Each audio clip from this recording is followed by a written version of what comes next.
আজ 2 জানুয়ারি, বেশ কিছুদিন থেকেই, বলতে গেলে 1 মাসেরও বেশি সময় আগে থেকে 2 জানুয়ারির দিকে আমাদের দৃষ্টি ছিল। কারণ 2 জানুয়ারি জনাব চিন্ময় কৃষ্ণ দাস তার জামিন শুনানি নির্ধারিত ছিল।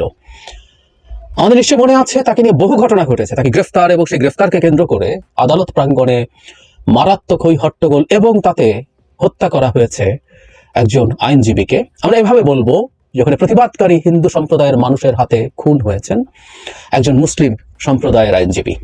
আমরা তখন এটা বলেছিলাম যে বাংলাদেশের মানুষ চরমতম সহনশীলতা দেখিয়েছে এবং সেটা দেখিয়ে এটাকে একটা ধর্মীয় দাঙ্গায় পরিণত হতে দেয়নি। এই পরিকল্পনা খুব স্পষ্টভাবেই ছিল।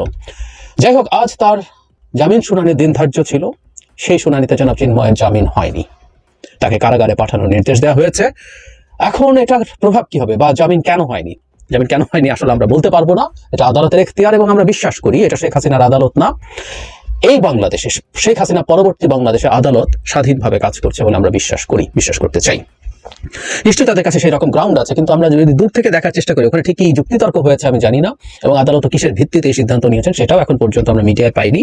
কিন্তু এটুকু আমরা বুঝতে পারি যে জনাব চিন্ময়কে প্রাথমিকভাবে যে কারণে গ্রেফতার করা হয়েছিল, তারপর বিশেষ করে আদালত প্রাঙ্গণে যে মব তৈরি হয়েছিল এবং সেই মব যা করেছিল সেটা একটা বিরাট ঘটনা ছিল, ফৌজদারি অপরাধের মতো ছিল, এবং হত্যাকাণ্ড তো মারাত্মক ফৌজদারি অপরাধ, সেটা তো ঘটেছেই।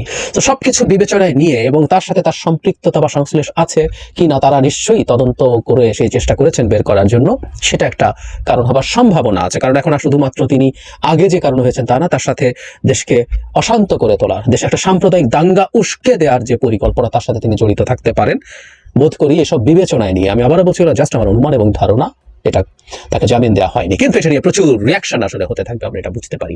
এর সাথে আরেকটা তথ্য যোগ করব, জনাব চিন্ময়ের যিনি আইনজীবী আছেন তিনি দেশে ফিরছেন না। আমরা খেয়াল করেছি যে আমরা রবীন্দ্র ঘোষ, এই ভদ্রলোকের নিয়ে আমরা কথা বলেছি, আমরা দেখেছি দেশের বিরুদ্ধে কি অকল্পনীয় বিষোদ্গার তিনি করছেন, পরিকল্পিত বিষোদ্গার, ডিসইনফরমেশন উনি ছড়িয়েছেন ভারতের মতো করে, ভারতের মিডিয়া যেভাবে ছড়ায় ঠিক সেভাবে। ওনার বক্তব্য শুনতে মনে হচ্ছিল যে আরেকজন ময়ূখ চৌধুরী কথা বলছেন, উনি বাংলাদেশি অবশ্য। যাই হোক, তিনি অসুস্থ হয়ে তিনি হসপিটালাইজড হয়েছেন এরকম কথাও বলছেন।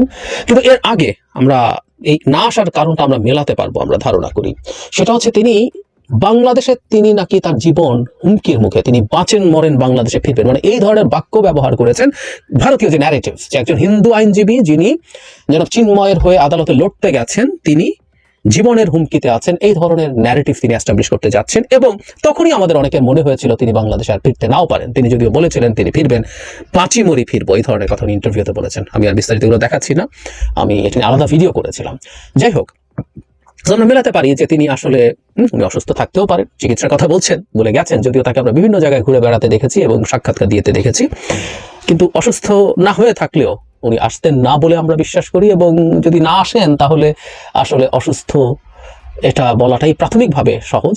এবং ভবিষ্যতে আমরা একটু অনুমান করে রাখি, ভবিষ্যতে তিনি এটাকেও যুক্তি হিসেবে আনার চেষ্টা করতে পারেন যে তিনি বাংলাদেশে ফেরাটা ঝুঁকিপূর্ণ মনে করছেন।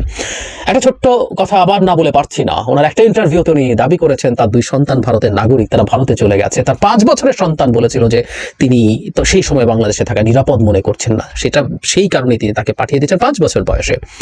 তো জনাব চিন্ময় মানে বাংলাদেশে 5 বছরের হিন্দু শিশুও বুঝতে পারে এটা কত নিরাপত্তাহীন তারা। রবীন্দ্র ঘোষ সেটা কি বোঝেননি, তিনি থেকে গেলেন।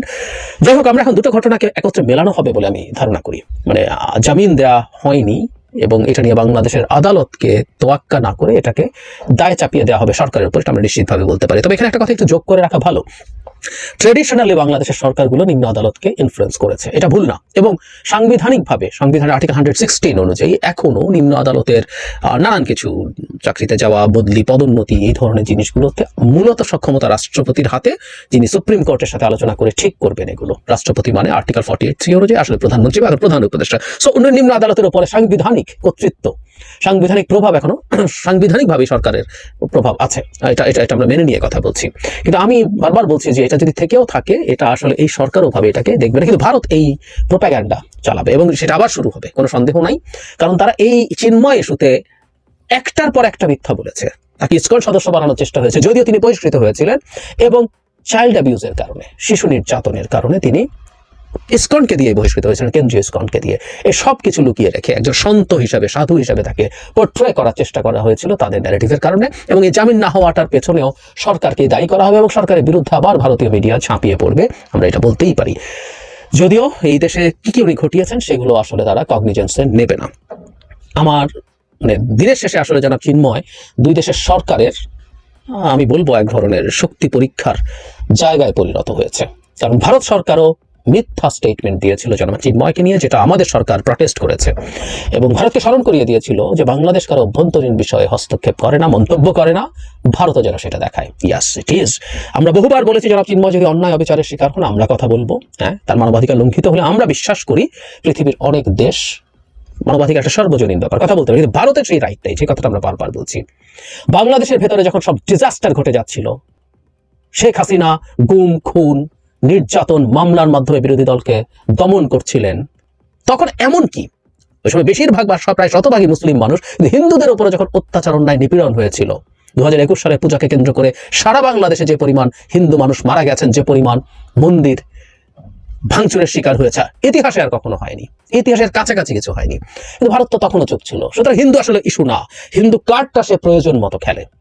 আওয়ামী লীগ যেহেতু তার চাকর ছিল, তার সব পারপাস সার্ভ করছিল, তাই তাকে ছাড় দিচ্ছিল, সেই তুলনায় এখন করছে। সে কারণেই বলছে ভারতের কোনো নৈতিক অধিকার অর্থাৎ আমাদের অভ্যন্তরীণ বিষয়ে কথা বলা নেই, বাংলাদেশ এটা স্মরণ করিয়ে দিয়েছিল। কিন্তু না, তারা এটা করবেন কারণ তারা চান যে বাংলাদেশের এই ডক্টর ইউনূসের সরকারটা ডিস্টেবিলাইজড হোক, আনস্টেবল হয়ে উঠুক। এটা তারা ডিস্টেবিলাইজ করতে চাইছেন শুরু থেকেই।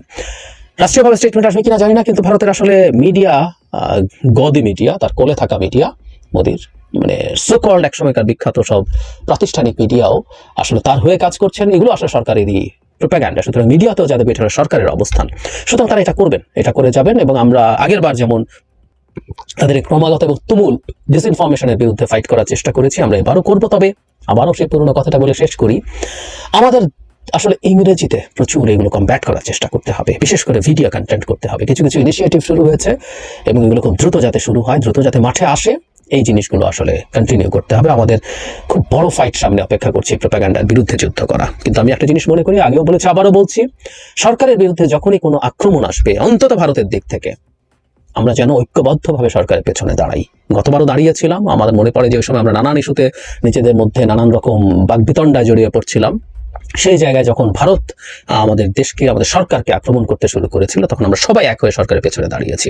আবারও তেমন একটা উপলক্ষ তৈরি হয়েছে এবং আমরা মোটামুটি নিশ্চিত থাকতে পারি আগের মতো ইন্টেন্সিটিতে না হলেও খুব কাছাকাছি ইন্টেন্সিটিতে সেই আক্রমণ আবার আসতে যাচ্ছে। আমরা আমাদের সরকারের পাশে যেন থাকি।